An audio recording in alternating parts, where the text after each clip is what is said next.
안녕하세요. hin키랩입니다. 아파트 입주민 자녀들끼리 결혼하는 모임이 있거든요. 가입비가 최대 1,100만 원입니다. 원베일리에서 시작된 이 모임. 지금은 회원이 600명이 넘고 법인까지 차렸어요. 등급도 있거든요. 실버 50만 원부터 로열 노빌리티 1,100만 원까지. 건강진단서에 대면 면접은 기본이에요. 그런데 이 모임이 단순한 부자 소개팅이 아닌 이유가 있어요. 비슷한 자산끼리만 결혼하는 이 구조가 우리 사회에 어떤 영향을 미치는지 오늘 낱낱이 파헤쳐 보겠습니다. 2023년 12월이었어요. 레미안 원베일리 입주민 카페에 소모임 글 하나가 올라왔거든요. 우리 단지 미혼 자녀들끼리 한번 만나보면 어떨까요? 이게 시작이었어요. 가입비 20만 원에 연회비 30만 원. 동네 모임치고는 좀 비싸다 싶지만 그래도 꽤 소박한 출발이었거든요. 그런데 이 모임이 심상치 않았어요. 회원이 300명을 넘기더니 어느새 600명까지 불어났어요. 2배가 된 거예요. 그러더니 2025년 7월 아예 원베일리 노빌리티라는 이름으로 법인까지 세워버렸어요. 입주민 카페에 올라온 소모임 글 하나가 정식 결혼정보회사로 탈바꿈한 거죠. 이쯤 되면 그냥 동네 모임이라고 부르기 좀 어렵잖아요. 2025년 12월 기준으로 이 모임을 통해 결혼에 꼴이 난 커플이 벌써 11쌍이에요. 처음에는 원베일리 입주민만 가입할 수 있었는데요. 2025년 2월부터는 서초구와 강남구까지 문을 활짝 열었어요. 아크로 리버파크, 레미안 퍼스티지 같은 단지 주민들도 합류하기 시작한 거예요. 요즘에는 근처 아파트 단지끼리 연합해서 남녀 후보군을 넓히고 있다고 해요. 이 바람은 완전히 다른 동네로도 번졌어요. 2024년 6월, 헬리오시티에도 아파트 이름을 내건 두 번째 결혼정보회사가 등장했거든요. 헬리오시티가 어떤 곳이냐면요. 총 9,510세대로 국내 최대 규모 단지예요. 3.3제곱미터당 가격이 1억 원을 돌파한 바로 그 아파트요. 여기도 문을 열자마자 3개월 만에 200명이 가입했어요. 그중 3분의 2가 헬리오시티 입주민이고 나머지는 올림픽파크 포레온 같은 인근 단지에서 왔거든요. 아파트 이름만 걸면 사람이 모이는 시대가 된 거예요. 소모임에서 법인까지 차린 이유, 등급표를 보면 이해가 되거든요. 그런데 이 모임, 아무나 들어갈 수 있는 건 아닙니다. 원결회에 가입하려면 일단 기존 회원의 추천을 받아야 해요. 거기서 끝이 아니거든요. 건강진단서를 제출하고 대면 면접까지 봐야 해요. 결혼 모임의 면접이라니 취업시험도 아니고 말이죠. 추천부터 서류의 면접까지 절차가 꽤 까다로워요. 이 관문을 다 통과하면 그때부터 등급이 나뉘어요. 하나씩 볼게요. 제일 낮은 실버 등급 50만 원이에요. 원베일리 컨벤션 센터에서 열리는 60명 규모 단체 미팅에 연 3, 4번 참가할 수 있어요. 이 정도면 좀 비싼 미팅 앱이구나 싶잖아요. 다음 등급은 크라운이에요. 얼마냐고요? 500만 원이에요. 50만 원에서 갑자기 10배가 뛰었어요. 여기서부터는 1대1 소개팅을 최대 5번 받을 수 있거든요. 그 위에 로열 노빌리티 등급이 있어요. 2년에 1,100만 원이에요. 그리고 맨 꼭대기에는 소버린이라는 등급이 있는데요. 이건 금액 자체가 비공개예요. 개별 상담으로만 진행된다고 하니까 얼마인지는 상상에 맡기겠습니다. 50만 원에서 500만 원, 그리고 1,100만 원까지. 등급 하나 올라갈 때마다 가격이 확 뛰죠. 실버에서 로열 노빌리티까지 가격 차이가 22배예요. 근데 사실 이 정도 가격이면 기존 결혼정보회사 프리미엄 서비스랑 비슷해요. 듀오 같은 대형 결혼정보회사도 프리미엄이 1,000만 원대거든요. 실제로 듀오 매출만 봐도 2020년 281억 원에서 2024년 454억 원으로 4년 새 60% 넘게 뛰었어요. 결혼 시장 자체가 그만큼 커지고 있다는 얘기예요. 그러면 뭐가 다른 거냐고요? 기존 결정사는 직업이나 학력, 외모 같은 조건으로 매칭하잖아요.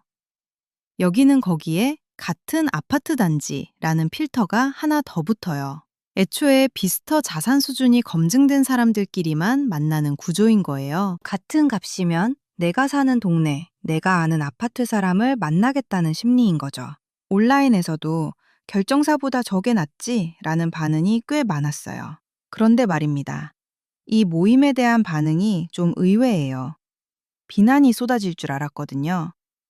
실제로는 끼리끼리가 탈이 안 난다는 댓글에 좋아요가 432개 달렸어요. 드라마가 환상 심어놔서 망쳤다는 댓글도 359개요. 비판보다 납득이 훨씬 많았어요. 당사자 얘기를 들어보면 더 이해가 돼요. 한 회원이 이렇게 말했거든요. 자라온 환경이 비슷했으면 좋겠어요. 서로 이해가 가능한 범위의 문화를 공유하는 사람이요. 솔직히 집안 차이가 크면 명절 문화부터 자녀 교육관까지 하나하나 부딪히잖아요. 그걸 결혼 전에 미리 맞추겠다는 건데 틀린 말은 아니에요. 부모님 세대의 절박함도 있어요. 자녀가 35세, 40세 나이만 먹다 보니 부모님들이 너무 애가 타는 거예요. 이 말이 괜히 나온 게 아닌 거죠. 2024년 기준 평균 초혼 연령이 남자 34세, 여자 32세예요. 혼인 건수도 2023년에 19만 4천 건으로 역대 최저까지 떨어졌다가 2024년에 22만 2천 건으로 겨우 반등했거든요. 결혼 자체가 점점 어려워지는 시대에 검증된 조건의 사람을 만나면 성공률이 올라간다. 이게 당사자들의 논리예요. 실제로 원결회에서만 벌써 성공 사례가 나오고 있거든요. 그래요. 끼리끼리가 편한 거 맞아요. 기존 결혼정보회사에서는 상대방 조건을 직접 확인하기 어렵잖아요. 여기는 같은 아파트 단지라는 필터가 처음부터 걸려 있으니까 훨씬 투명한 거죠. 당사자 입장에서는 나쁠 게 없는 선택이에요. 근데 경제학에서는 이 끼리끼리를 완전히 다른 시선으로 봅니다.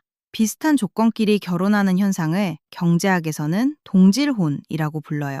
내 입장에서야 조건 맞는 사람 만나는 게 당연하잖아요.